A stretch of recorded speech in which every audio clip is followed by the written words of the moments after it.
માધાપરના ખેડૂત ભાઈઓ સાથે ખારેકનો સોદો કરી 3.30 લાખની ઠગાઈ। માધાપરના જ આરોપીએ સુરતના વેપારીને માલ વેચી મારી નાણાં ન આપ્યા।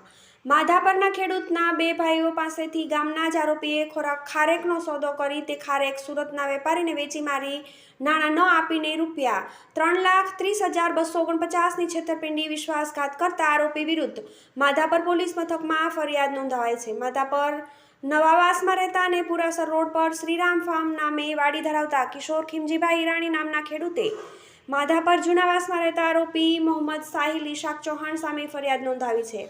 બનાવ ગત જુલાઈ 29 અને 31 દરમિયાન ફરિયાદીની વાડી પર બન્યો હતો। આરોપીએ ફરિયાદી પાસેથી અને ફરિયાદીના ભાઈ વાલજીભાઈ પાસેથી ખારેકનો સોદો કર્યો હતો અને તે ખારેક સુરતના બાબુભા ગુલામ હુસૈન એન્ડ કંપનીના વેપારીને વેચી દીધો હતો। ત્યારબાદ ખારેકના રૂપિયા આપવાના વાયદાઓ કરીને ફરિયાદીના ₹1,94,608 અને ફરિયાદીના ભાઈ વાલજીભાઈના ₹1,35,641 મળીને કુલ ₹3,30,249 ન આપી આરોપીએ વિશ્વાસઘાત છેતરપિંડી કરી હતી। માધાપર પોલીસે આરોપી વિરુદ્ધ ગુનો નોંધીને આગળની તપાસ હાથ ધરી છે।